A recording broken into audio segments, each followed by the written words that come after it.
सोचा ही नहीं 4 साल में कि अच्छा मैं ड्रामा कभी नहीं करूँगी। मैंने हमेशा से प्लान किया, लेकिन आपको पता है कि जब आप फ़िल्म कर रहे होते हो तो आपका पूरा फोकस एक फ़िल्म पे होना चाहिए, आप अपने कैरेक्टर में होते हैं।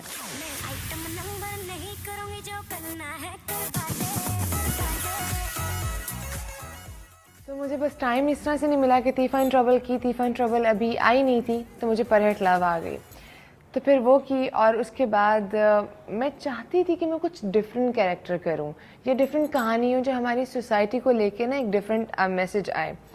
तो जब मुझे अब्दुल्ला सज्जन ने कॉल की आई ड्रीम से, तो मुझे लगा कि अच्छा ये तो वही एक टिपिकल स्टोरी आएगी, मुझे फिर ना करना पड़ेगा। इसके अलावा मेरे पास बहुत सारे स्क्रिप्ट्स है डिफरेंट प्रोडक्शन हाउसेस से। तो उन्होंने कहा कि ये फ़ायज़ा इफ्तिखार का लिखा हुआ है, अंजुम शहजाद इसको डायरेक्ट कर रहे हैं। अंजुम शहजाद के साथ मैंने अनफॉर्चुनेटली 10 सालों में कभी काम नहीं किया था, तो मुझे एकदम से लगा कि ये तो यही प्रोजेक्ट है जो मुझे करना है, क्योंकि आपको पता है कि अंजुम हमेशा जो काम करते हैं वो बहुत अच्छा काम करते हैं और ख़ानी उनका इतना खूबसूरत, और इससे पहले भी। तो मैंने कहा कि ये तो स्क्रिप्ट पढ़ने वाला है फ़ायज़ा इफ्तिखार ऑब्वियसली।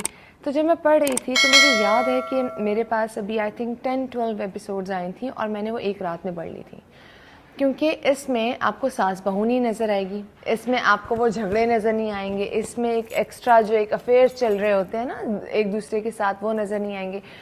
ऐसा लगेगा कि ये कहानी आपको कहीं देखी हुई, कहीं सुनी हुई है, क्योंकि मोहब्बत है, मोहब्बत और नाम है इसका पहली सी मोहब्बत। और पहली सी मोहब्बत तो हर एक ने की होती है, किसी की मोहब्बत उनको मिल जाती है, किसी की मोहब्बत सारी ज़िंदगी उनके दिलों में रह जाती है। लेकिन मुझे खुशी इस बात की है कि मैंने जितना इंतज़ार किया तो वो मेरे लिए वर्थ इट था। कहीं इश्क के चक्कर में तो नहीं पड़ गए ना? पढ़ना पहले आप फिल्म में शहरयार मुनव्वर के साथ आपकी जोड़ी बहुत मकबूल हुई और अब आप दोनों टेलीविज़न पे तो काम कर रहे हैं और ये एक तरह से दोनों ही का कमबैक है टीवी पे। शहरयार की वो क्या खूबी है आपके ख्याल में जो उन्हें एक बेहतरीन को स्टार बनाती है? एक खूबी तो कहना उनके लिए बड़ा मुश्किल होगा, क्योंकि उनमें बेइंतहा खूबियाँ हैं। वो एक बहुत अच्छे इंसान हैं, बहुत अच्छे एक्टर हैं, बहुत अच्छे प्रोड्यूसर हैं। तो शहरयार के साथ जब परहट लव की थी तो मुझे लगा था कि यस, वो आपकी केमिस्ट्री ना क्लिक कर जाती है। तो वहाँ पे मुझे लगा कि हम आगे भी काम कर सकते हैं, लेकिन हमने ये प्लान नहीं किया था कि हम राइट आफ्टर परहट लव हम लोग ये कोई ड्रामा या कोई और प्रोजेक्ट कर रहे होंगे साथ में। कुछ चीज़ें किस्मत में होती हैं, लिखी होती हैं और वो हो जाती हैं, और मैं बहुत इन्जॉय कर रही हूँ। मुझे लगता है कि ये बहुत अच्छी बात है कि मैं 4 साल के बाद काम कर रही हूँ, वो आई थिंक 6 साल के बाद काम 7 ईयर्स के 7 ईयर्स के बाद टीवी कर रहे हैं। तो अच्छा लग रहा है, मैं इन्जॉय कर रही हूँ, मज़ा आ रहा है। और उनकी एक बड़ी मज़े की बात है कि वो ख़ुद तो अपनी लाइन्स याद करते ही करते हैं, वो दूसरों की भी याद उनको होती हैं। तुमने गलत बोल दिया, तुमने ऐसे कर दिया, तुमने ऐसे कर दिया। तो ये उनके लिए, मतलब मेरे लिए बड़ा आसान हो जाता है। अगर मैं कुछ भूल भी जाऊँ तो फ़ौरन से बता देते हैं वो। आपको पता था कि वो इस ड्रामे में आपके साथ होंगे?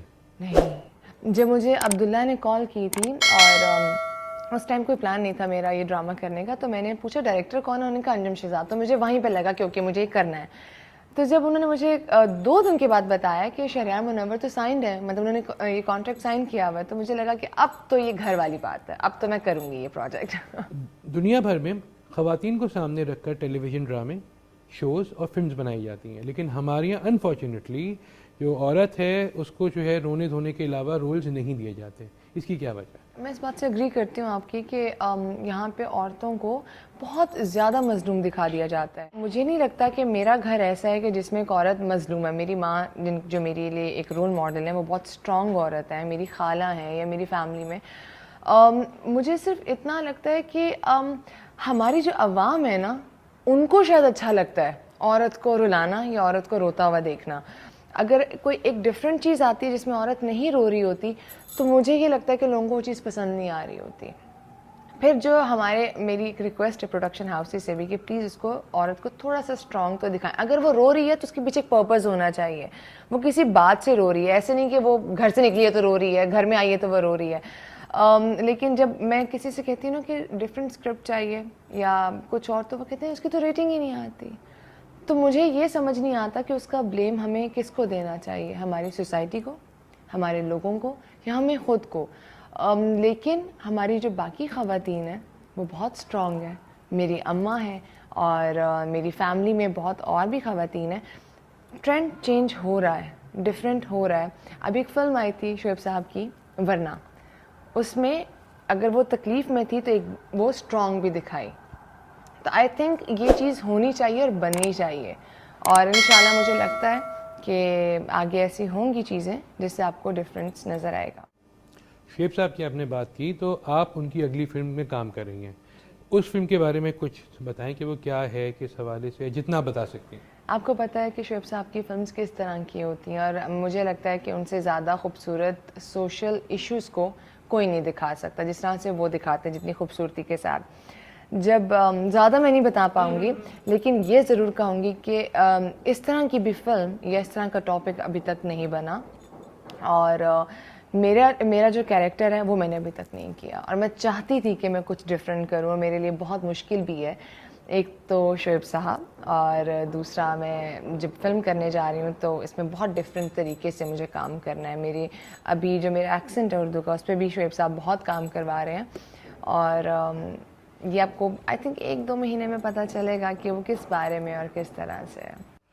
गुज़िश्ता 2 सालों में सबसे जो 2 बड़ी फिल्में हैं उनकी लीड हीरोइन आप हैं, लेकिन अनफॉर्चुनेटली कोविड की वजह से इस साल कोई बड़ी फिल्म नहीं आई है।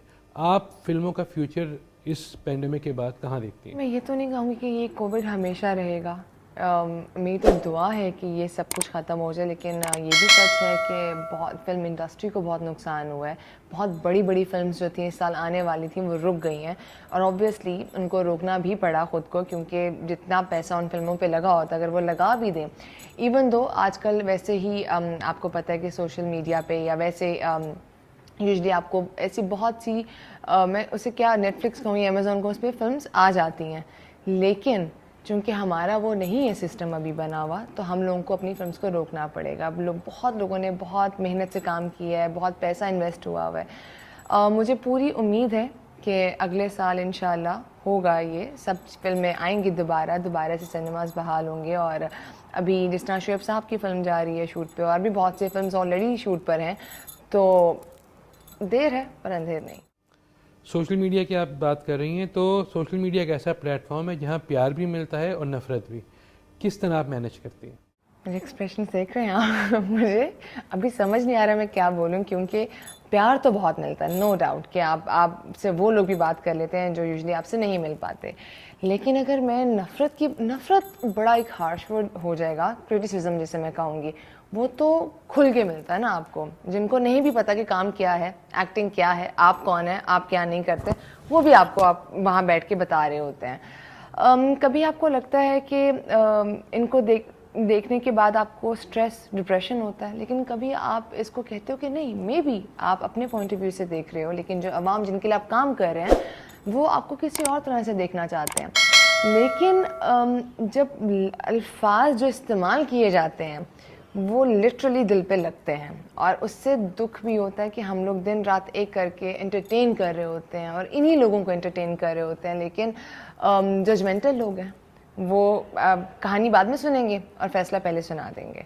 तो मेरी इनसे रिक्वेस्ट है इस शो के थ्रू भी कि प्लीज़, मैं हमेशा कहती हूँ कि जजमेंटल मत हो, क्योंकि आपको नहीं पता किसी की कहानी क्या है, कौन क्या कर रहा है। तो अगर आप किसी का दुख ख़त्म नहीं कर सकते, कम नहीं कर सकते किसी की तकलीफ़, तो उसको बढ़ाएं भी मत अपने लफ्ज़ों से।